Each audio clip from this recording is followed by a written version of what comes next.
Welcome back to the video again. तो आप सोच रहे होंगे कि आज व्लॉग क्यों नहीं है। आज ये पूरा वीडियो जो है वो इंफॉर्मेटिव रहने वाला है। आज मैं आप सबको बताऊंगा कि how the daily life goes in USA, मतलब हर रोज जो यहाँ पे मतलब पढ़ते हैं, यूनिवर्सिटी में जाते हैं या तो फिर कोई काम करते हैं जॉब पर, तो उनकी लाइफ यहाँ पे कैसी होती है और इंडिया से यहाँ तक पहुँचने में क्या क्या चीज़ें ज़रूरी है और क्या क्या आपको चाहिए होगा।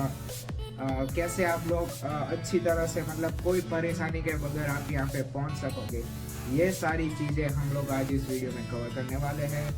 यूएसए आना चाहिए या फिर नहीं पढ़ने के लिए, ये मेन चीज़ भी आज हम इस वीडियो में कवर करेंगे। और मेन थिंग कि ये सारी प्रोसेस एप्लीकेशंस और फिर मतलब यूनिवर्सिटीज़ चूज़ कैसे कि कौन सी एग्ज़ाम्स क्लियर करनी पड़ती है, कौन सी यूनिवर्सिटीज़ में जाए, कितनी बेस्ट है यूनिवर्सिटी, रैंकिंग्स कैसे चेक करें, सारी चीज़ें आज आपको मैं बताऊंगा इस वाले वीडियो में। तो बने रहना हमारे साथ एंड तक। और हाँ, हमारा इस वीडियो का लाइक टारगेट है 120 लाइक्स और इस वीडियो का कमेंट टारगेट है 50 कमेंट्स।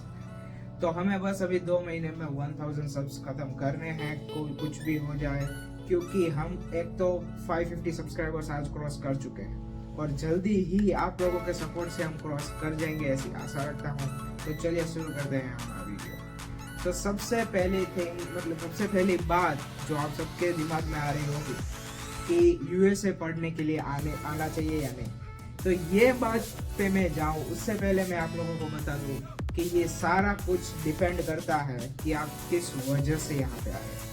अगर आप कोई ऐसी फील्ड लेके यहाँ पे आ रहे हो कि जो बिजनेस रिलेटेड है, टेक के रिलेटेड है, फार्मेसी के रिलेटेड है, मतलब मेडिकल साइंस या उस फील्ड में जाना है आपको और आप यहाँ पे आ रहे हो, it is well and good. यहाँ पे मतलब जो चीज़ का स्कोप है वो चीज़ के लिए अगर आप आ रहे हो यहाँ पे तो वो आपके लिए बेनिफिट होगा, मतलब क्योंकि यूएस में क्या है कि बिजनेस अगर आप, हाँ सब लोग बोलेंगे कि बिजनेस तो इंडिया में भी हो सकता है, इंडिया में भी उसकी पढ़ाई करने सब लोग आते हैं, इनफैक्ट फॉरेन से भी लोग आते हैं बिजनेस स्टडीज़ के लिए इंडिया में। बट सब लोग यहाँ पे मतलब स्टूडेंट्स जो बिजनेस मैनेजमेंट और वो सीखने आते हैं वो इसलिए आते हैं क्योंकि यूएसए की इकोनॉमी बहुत ज़्यादा है और अगर आपको पढ़ाई के बाद यूएस में बिजनेस स्टार्टअप करना है तो वो आपको ज़्यादा हेल्प करेगा यहाँ पे बिजनेस स्टार्टअप करने में। तो ये एक चीज़ होती है जो सब लोग माइंडसेट लेके आते हैं। और एक चीज़ कि आप लोग को कितने सारे लोग ऐसे होंगे जो सोच रहे होंगे, जिन्होंने एक दूसरे का देख लिया कि भाई हम लोग यूएसए जाएंगे, ये भी गया है, हम भी जाएंगे, हम भी ऐसे आराम से रहेंगे। तो ये चीज़ पॉसिबल है नहीं, क्योंकि हम लोग यहाँ पे आए तब तक हमें बहुत सारी डिफ़िकल्टीज मतलब फेस करनी पड़ी थी। इनफैक्ट हमारे साथ तो K7 इंटरनेशनल जो कंसल्टेंसी हमारी, उन्होंने बहुत ज़्यादा साथ दिया हमारा कोई भी काम मतलब उन्होंने ऐसा नहीं था जिसमें उन्होंने सपोर्ट नहीं किया। हर एक काम में वो हमारे साथ खड़े थे और मैं आपको रिकमेंड ज़रूर करूँगा कि अगर आप यहाँ पे, ऐसा नहीं कि यूएसए, कोई भी फॉरेन कंट्रीज में अगर आप जाना चाहते हो, I will recommend you to choose a consultancy, क्योंकि खुद से काम करने में और कंसल्टेंसी चूज करने में बहुत ज़्यादा अंतर हो जाता है। तो ये एक बात हमेशा याद रखना कि कंसल्टेंसी रहने से आपके यहाँ पहुँचने के, कोई भी कंट्री में पहुँचने के चांसेस ज़्यादा हो जाते हैं, क्योंकि एक आप रिसर्च करते हो, हाँ बहुत सारे स्टूडेंट्स ज़्यादा भी ऐसा नहीं होता, आप रिसर्च करते हो अपनी तरह से, आपकी रिसर्च होगी ज़्यादा से ज़्यादा 1 महीने, ज़्यादा से ज़्यादा 6 महीने की रिसर्च होगी। जो कंसल्टेंसी है जिसमें से मैं आ रहा हूँ, जिसमें मैंने मतलब अपना सब कुछ यूएसए का प्लान अप किया है यहाँ पे आने का, K7 international, they have 30 years of experience. तो उनकी रिसर्च और हमारी रिसर्च में बहुत ज़्यादा डिफरेंस होता है।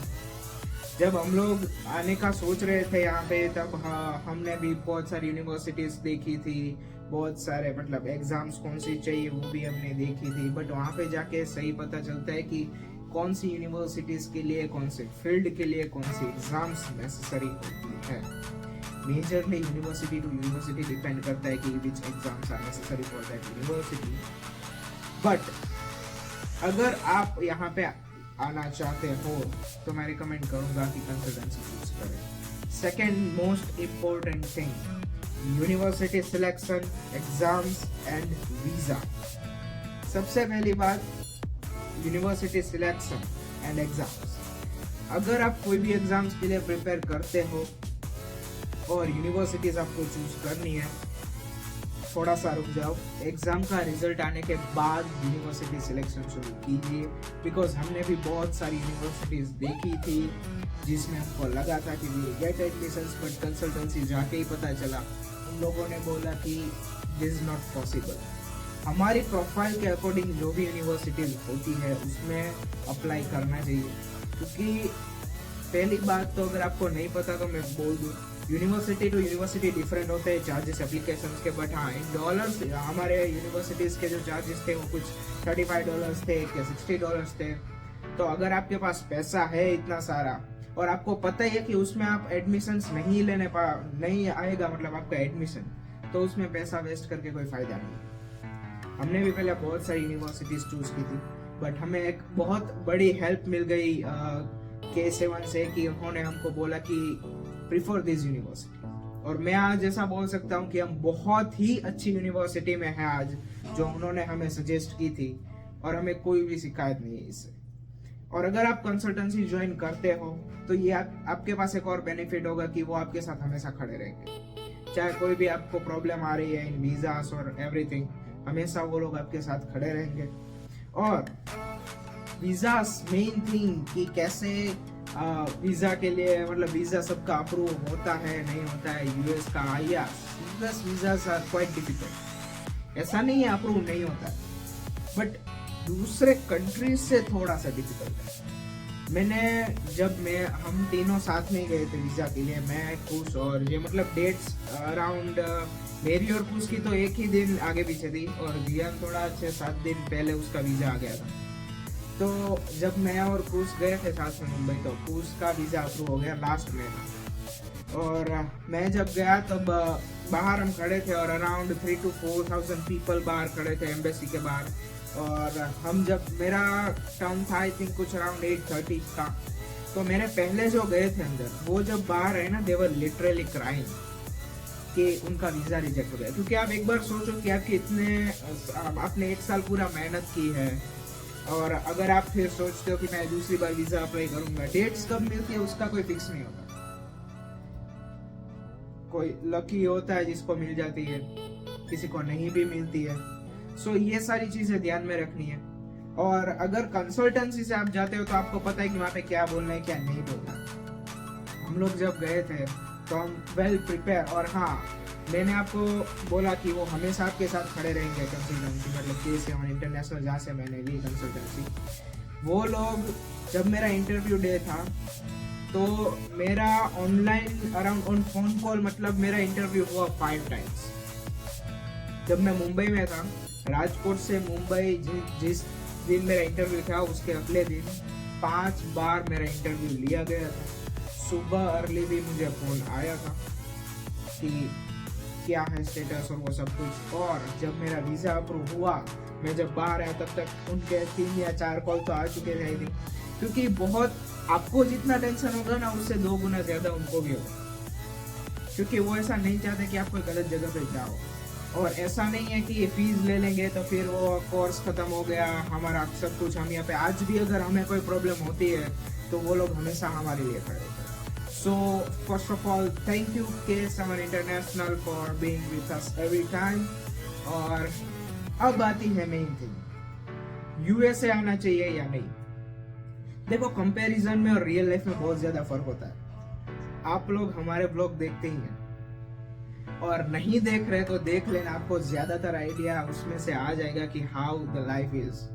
मतलब जो लोग फैमिली से बहुत ज्यादा अट्रैक्टेड होते हैं, मतलब जिनको 2-4 दिन भी आगे पीछे नहीं चलता है, वो लोग अगर ऐसा सोच के जाएंगे ना कि भाई मैं वहाँ पे रह लूंगा, 4 साल निकाल लूंगा मैं कोई भी तरह कुछ भी करके, मतलब it is difficult, it is too much difficult. कि अगर आप सोच रहे हो दूसरों का देख के कि भाई कोई बात नहीं, मैं फैमिली से दूर नहीं रहा तो क्या हुआ, अब मैं रह लूंगा, 4 साल स्ट्रगलिंग कर लूंगा, बट ये सच में डिफिकल्ट है। क्योंकि अगर आप फैमिली से दूर नहीं रह सकते, आप ज्यादा से ज्यादा 1 महीना यहाँ पे निकाल सकते हो, उससे ज्यादा नहीं। फिर आप स्ट्रेस में रहोगे, मेन थिंग ये है। और अगर आप स्ट्रेस में एक बार रहना शुरू हो गया आपका, तो आप कुछ भी काम नहीं कर पाओगे। यहाँ पे हम लोग आज 3 हैं इधर, मैं, कुश और रिया।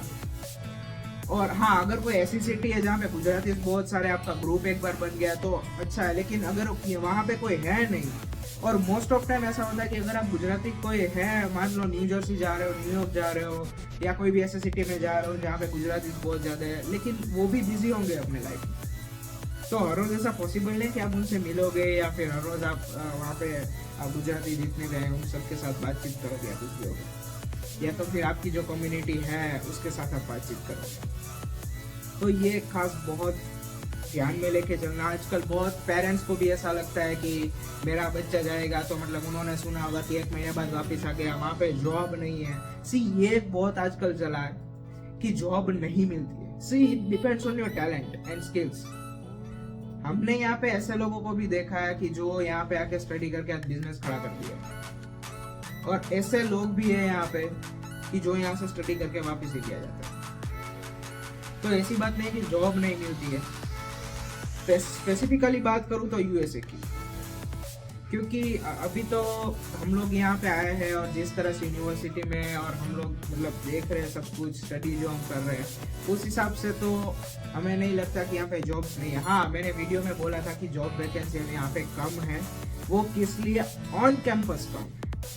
और ऐसा फिक्स होता है कि अगर आप न्यू फ्रेशमैन हो तो आपको ऑन कैंपस ही जॉब करनी है फर्स्ट ईयर के लिए। उसके बाद ही आप बाहर भी अगर आप जॉब करते हो तो वो आपको अपनी फील्ड की ही जॉब कर सकते हैं।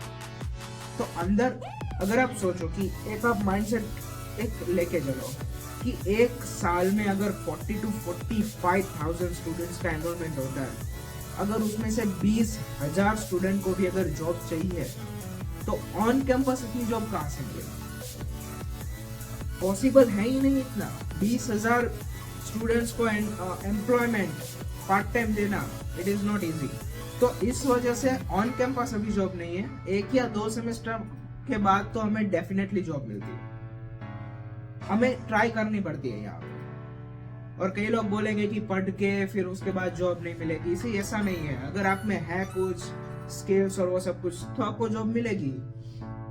और यहाँ पे यूएस में तो बहुत सारी जॉब की वैकेंसीज है। अगर आप में है, अगर कंपनी को ऐसा लगना चाहिए कि नहीं मैं इसमें से कुछ ले सकता हूँ, इसमें कुछ है टैलेंट, तो ऐसा मत सोचना कि इधर जॉब या वो कुछ नहीं है तो हम यूएस नहीं जाएंगे। और दूसरी मेन बात, कई लोग ऐसा भी सोचते हैं कि वहाँ पे जाना बहुत इजी है, क्या होगा वीजा आ जाएंगे, हम लोग चले जाएंगे, फिर वहाँ पे सेट हो जाएंगे।